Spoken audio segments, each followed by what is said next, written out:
जय हिंद दोस्तों। मैं अमित फिर से आप सबके सामने एक नए टॉपिक एक नए विषय के साथ हाजिर हो चुका हूं। तो आज का टॉपिक है हमारा एसएससी जीडी के नई भर्ती के लिए मैथ्स की तैयारी कहां से करें और कैसे करें। ठीक है, तो जैसे कि आप सबको पता है कि 80 क्वेश्चन में 20 क्वेश्चन मैथ्स के भी आते हैं। ठीक है, और सिलेक्शन के लिए मैथ्स जो है ना वो बहुत ही मैटर करते हैं, क्योंकि रीजनिंग तो मतलब माइंड का खेल है, सबको ही कर जाता है। ठीक है, और हिंदी भी करीब करीब सबको ही कर जाता है, और जीएस किसी के पकड़ में आती है नहीं। जितना मैं करके आऊँगा उतना बाकी सब भी करके आएंगे। तो रही बात मैथ्स, अगर आपका मैथ्स अच्छा है तो यकीन मानो आप सिलेक्शन ले जाओगे।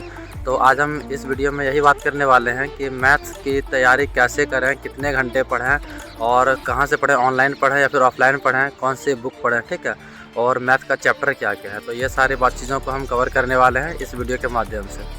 तो आप लोग वीडियो में बने रहें। तो पहला टॉपिक है हमारा कि मैथ्स को कहाँ से पढ़ें, ऑनलाइन पढ़ें या ऑफलाइन पढ़ें। तो दोस्तों ऑनलाइन या ऑफलाइन आप जहाँ से भी पढ़ो, दोनों जगह मतलब सिलेबस वगैरह सेम होता है। ठीक है, और ऑफलाइन में ज़्यादा झंझट होता है कि अगर आप ऑफलाइन में किसी टीचर के यहाँ जा रहे हैं तो वो मतलब लिमिटेड, मतलब जैसे कि मान लो उस बैच में 20 लड़के हैं ना, तो वो 20 को लिमिटेड मतलब लेके चलेंगे। ठीक है, एक दिन में 5 से 7 क्वेश्चन या फिर 10-20 क्वेश्चन ही वो कराएंगे। ठीक है, लेकिन अगर आप ऑनलाइन पढ़ते हो तो किसी का टेंशन नहीं होगा, किसी को मिला के चलने की ज़रूरत नहीं है। ठीक है, आप अपना मतलब करते जाओ, आगे बढ़ते जाओ। तो मैं तो सजेस्ट करूँगा कि आप ऑनलाइन पढ़ो, क्योंकि मैंने भी ऑनलाइन ही पढ़ा था और यूट्यूब से पढ़ा था। और रही बात कि बैच लें या फिर ऐसे यूट्यूब पे मतलब फ्री में पढ़ें, तो मैंने मतलब कहीं से कोई बैच नहीं लिया था। मैं यूट्यूब पे फ्री में पढ़ा था, और रोजगार विद अंकित नाम का जो यूट्यूब चैनल है वहाँ से पढ़ा था मैंने, राहुल तेवतिया सर से और दीपक भाटी सर से। तो ये दोनों मैथ के लिए बेस्ट टीचर हैं। ठीक है, तो आप भी वहाँ से पढ़ सकते हैं। और ऑनलाइन में है क्या, आप मतलब जैसे पढ़ने के लिए बैठोगे तो 1 घंटा 2 घंटा 3 घंटा मतलब जितना आपको टाइम मिलता है, लेकिन मैक्सिमम आपको 3 से 4 घंटा मैथ्स में देना है। 3 से 4 घंटा आपको मैथ्स में देना ही देना है। तो 3 से 4 घंटे में आखिर पढ़ें क्या क्या, ऐसा थोड़ी है कि मतलब आप मतलब पढ़ रहे हैं, लेकिन जो पीछे का जो है मतलब 1 से 2 घंटा आप पहले मतलब पढ़ लो आगे का। ठीक है, और बाकी का जो 2 घंटा आपके पास बच रहा है उसमें आप रिवीजन करो, प्रैक्टिस सेट मारो, मॉक टेस्ट मारो। ठीक है, तो पहला डाउट ये क्लियर हो गया कि ऑफलाइन पढ़ें या फिर ऑनलाइन पढ़ें। तो आप ऑनलाइन पढ़ें, ज़्यादा बेटर होगा आपके लिए। मतलब जो भी चैप्टर आपका वीक है वो आप यूट्यूब पे सर्च कीजिए, उसके बाद आपको बहुत सारे वीडियोज़ आ जाएंगे। ठीक है, तो आप 2-3 वीडियो देख लोगे तो पक्का आपका वो डाउट मतलब वो चैप्टर क्लियर हो जाएगा। तो ये हो गया पहला। उसके बाद दूसरा है कि मतलब कौन से बुक से पढ़ें। तो RS अग्रवाल का जो बुक होता है वो भी बेस्ट होता है, लेकिन वो अब ज़्यादा मतलब पुराना हो चुका है। कंटेंट तो सेम है लेकिन वो पुराना हो चुका है, और ट्रेंड अभी मतलब कौन सा क्वेश्चन पूछे जा रहे हैं, कैसे क्वेश्चन पूछे जा रहे हैं, तो वो ट्रेंड अभी जो चल रहा है, तो इसके अकॉर्डिंग मतलब देखते हुए रोजगार विद अंकित पब्लिकेशन का ही आपको फ्लिपकार्ट पे मिल जाएगा। तो रोजगार विद अंकित का जो मैथ्स का बुक होता है उसको आप परचेज़ कर सकते हो, जो कि बहुत अच्छा मतलब बेस्ट बुक है। मैंने भी उसी से पढ़ाई किया था। और आप 2 से 3 बार कोई भी चीज़ हो उसको 2 से 3 बार मतलब अगर आप करते हो ना तो बहुत अच्छा बन जाएगा। ठीक है, जैसे मैथ है तो मतलब एक बार पढ़ोगे तो थोड़ा बहुत समझ में आएगी।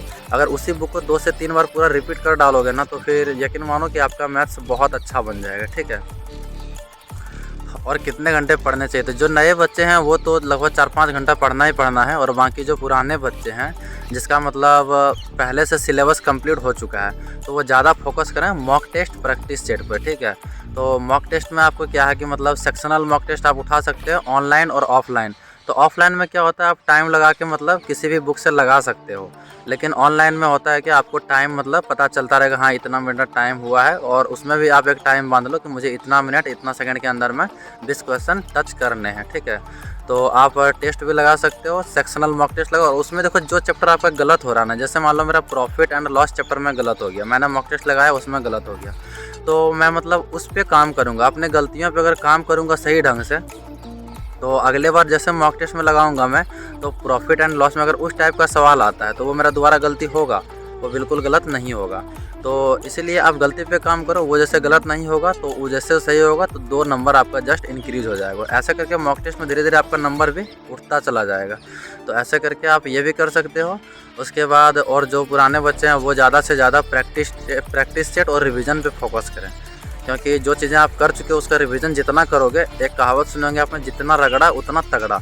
इसलिए ज़्यादा नहीं, 2 महीने बचे हैं आपके पास, 2 महीने जान लगा दो इस बार। ठीक है, और पिछले बार जो भी मतलब थोड़े बहुत मार्क्स के सिलेक्शन के लिए रह गए थे तो इस बार जान लगा दो, आर या पार जो होगा देखा जाएगा। ठीक है, और जो नए बच्चे हैं तो उसके लिए यह समस्या आ रही है कि सर मतलब मैथ्स में पूछे किस किस चैप्टर से जाते हैं, ठीक है। तो चैप्टर क्या है इसका, कहाँ कहाँ से सवाल बनते हैं, मुझे चैप्टर नहीं पता है। तो दोस्तों मैं मतलब वीडियो के लास्ट में, ठीक है, लास्ट में जो क्लिप है उसमें आप लोग को ये भी बताऊँगा, पूरा चैप्टर दिखाऊँगा फुल, ठीक है। ये आपका सिलेबस है, वो मैं स्क्रीनशॉट लास्ट में डाल दूँगा, वहाँ से आप देख के स्क्रीनशॉट ले लेना और उसी से तैयारी करना। क्योंकि कोई भी चीज़ है तैयारी करने से पहले आपको सिलेबस का पता होना चाहिए, नहीं तो आप पढ़ रहे हो और गलत दिशा में आप एफर्ट लगा रहे हो, 4 घंटे दे रहे हो लेकिन गलत दिशा में दे रहे हो। जिस चैप्टर से सवाल आते ही नहीं है आप उस चैप्टर को लगा, उसका क्या फ़ायदा, कोई फ़ायदा ही नहीं बनता है। तो इसीलिए फिर मैं आपको वीडियो के लास्ट में क्लिप ऐड कर रहा हूँ, उसमें आपको दिख जाएगा कि फुल सिलेबस क्या है मैथ्स का, जिससे सवाल बनते हैं, तो आप उससे कर सकते हो कवर। तो मैं क्लिप लगा रहा हूँ, आप लोग देख लीजिएगा, ठीक है। और अगर इसके अलावा कोई भी डाउट होगा आपका तो आप कमेंट बॉक्स में कमेंट कीजिएगा और उस टॉपिक पे वीडियो बना के मैं आपका डाउट क्लियर करने की कोशिश करूँगा।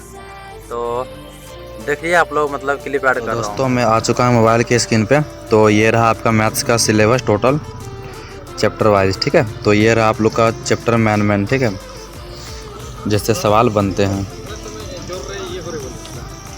पहला ये रहा नंबर सिस्टम, इससे कंफर्म सवाल बनते हैं। सिंप्लीफिकेशन, इससे भी एक सवाल रहते हैं। और परसेंटेज, ये तो बहुत ही मोस्ट इम्पॉर्टेंट चैप्टर हो जाता है आप लोग के लिए, ठीक है। और इसके अलावा आपका ये हुआ डिस्काउंट, प्रॉफिट एंड लॉस, मतलब ये सारे जितने भी मतलब मैंने चैप्टर लिख के हैं ना, ये टोटल से सवाल बनते हैं, ठीक है। तो आप इसको मतलब कवर कर लीजिए बहुत अच्छे तरीके से, ताकि आपको आगे चल के दिक्कत ना हो।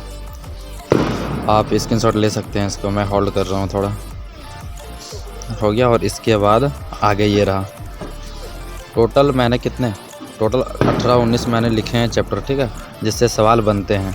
तो ये हो गया आपका यहाँ तक 19 तक। उसके बाद आगे देखिए क्या है, ये है प्रीवियस ईयर क्वेश्चन, ठीक है, जो कि बहुत इंपॉर्टेंट होता है। मैं हर वीडियो में ये चीज़ बताता हूँ आपको।